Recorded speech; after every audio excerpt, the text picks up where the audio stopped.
બધાને મારા જોહાર. જય આદિવાસી, જય ભીલ પ્રદેશ.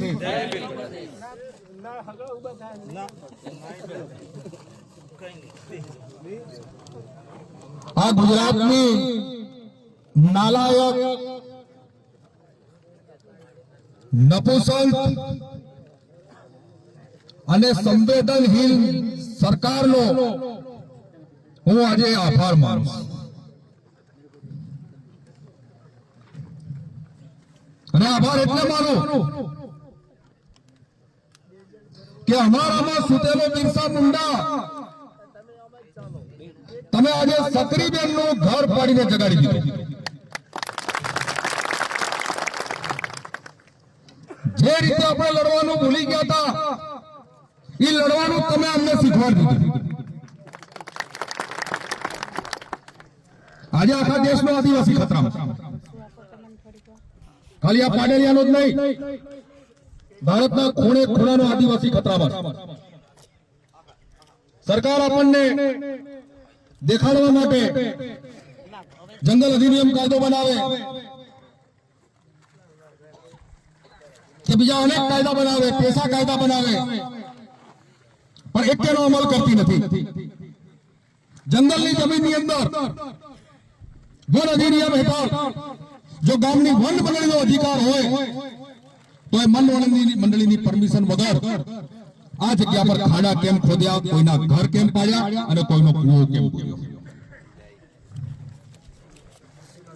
આ સવાલ મારો સરકારને. અને આવી નાલાયક સરકાર, એક વિધવા ભાઈ, એના 3 નાના બાળકો, એનું એક ઝૂંપડું પાડી દેવાનું. સરકારને જે કોઈ માણસ અહીંયા ઉભેલો હોય એ સાંભળી લે અને સરકારને આ મેસેજ પહોંચાડે કે આ તમે ભૂલ કરી છે, હવે પછી ભવિષ્યમાં ભૂલ નહીં કરતા. આજે અહીંયા પેલું હિન્દીમાં એક ગીત છે,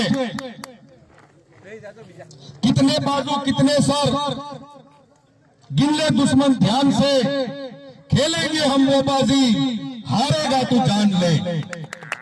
અને તમે ઘર તોડો અમે પાછા બાંધીશું, કુવા પૂરો અમે કાઢીશું, પણ તમને જંગલમાં ઘૂસવા દઈએ નહીં.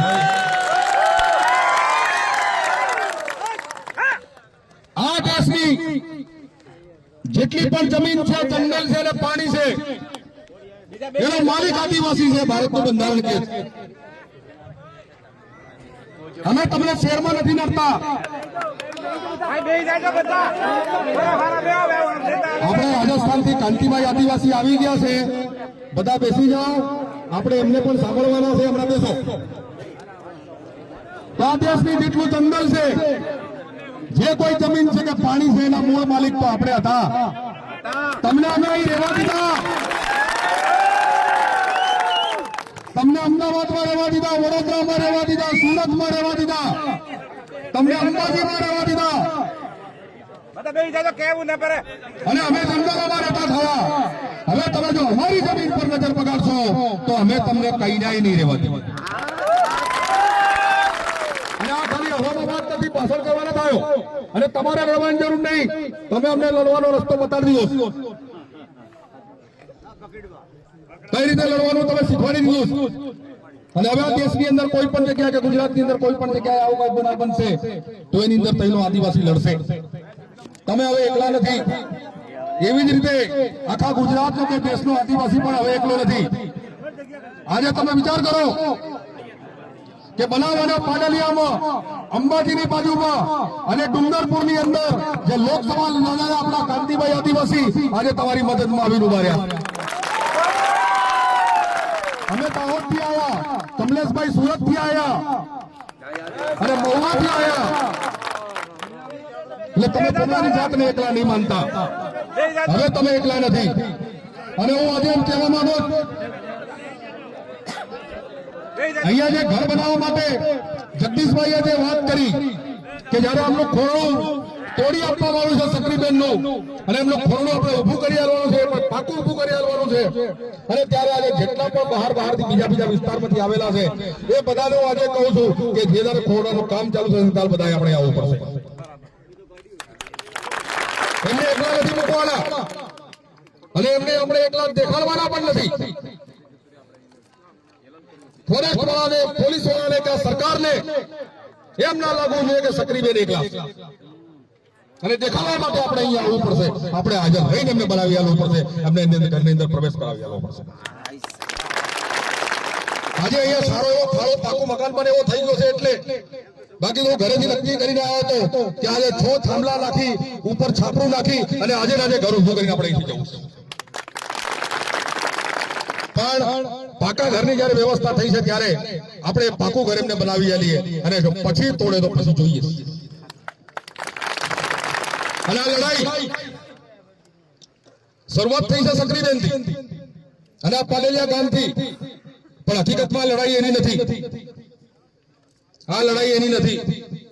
અડધી વાત તો સંઘાલા સાહેબે કરી, પણ અત્યારે સુપ્રીમ કોર્ટનો જે ચુકાદો આવેલો છે, અરવલ્લીની જે ડુંગરો છે એમાં 100 મીટરથી નાના ડુંગરને ડુંગર ગણવાનો, અરવલ્લીની પહાડી ગણવાની નહીં.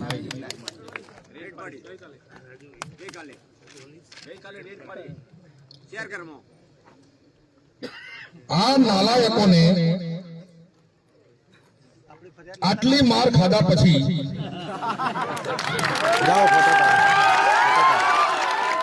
હજી ભાન નથી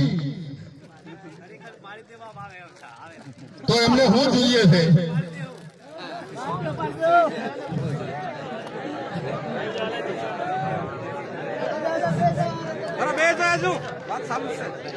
અમે સરકારને એક વાત કહેવા માંગીએ છીએ, તમારા બધા સરકારે 27 નામજોગ અને 500 ના ટોળા પર FIR કરી 13 તારીખના બનાવવામાં, અને ફરિયાદ એટલે દાખલ કરી કે આપણે એમના પર હુમલો કર્યો. તો કાયદાની અંદર એવી જોગવાઈ છે કે કોઈ વ્યક્તિને ઉશ્કેરવો એ પણ ગુનો કહેવાય. સાચી વાત કે ખોટી વાત?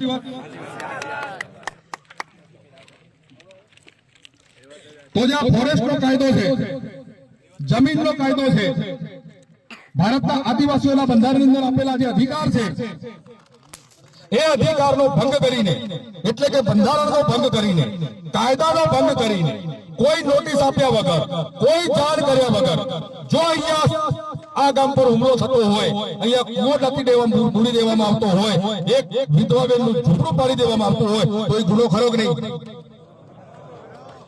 અને એ ગુનો કરીને આપણને ઉશ્કેર્યા, અને ઉશ્કેર્યા પછી માર ખાવા પડે નહીં ખાવા પડે?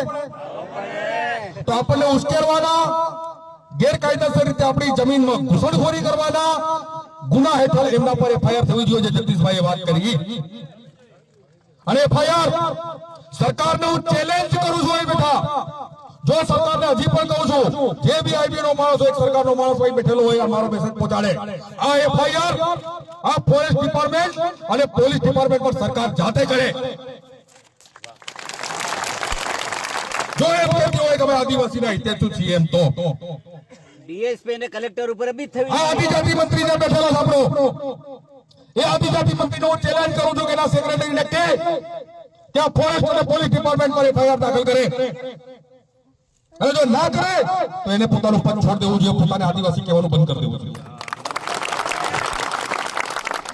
અને જો માનને ના કરે, પદ ના છોડે તો આના દાતા તાલુકામાં એને ઘુસવા જ દો. એ આદિજાતિ મંત્રીને ઘુસવા નહીં દેવા. મોટો ભગત છે, મંદિરમાં આવે તોય ઘેરજો, એટલે ઘેરીને પછી અમને બૂમ પાડજો, અમે આવો.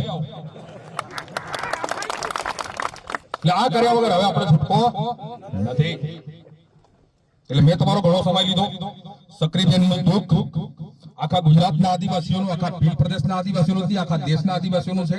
દેશના ખૂણે ખૂણે આદિવાસીઓ પર આવા અત્યાચાર થઈ રહ્યા છે, અને ત્યારે આ જ રીતે આપણે ભેગા થઈને એમની સામે લડવું પડશે.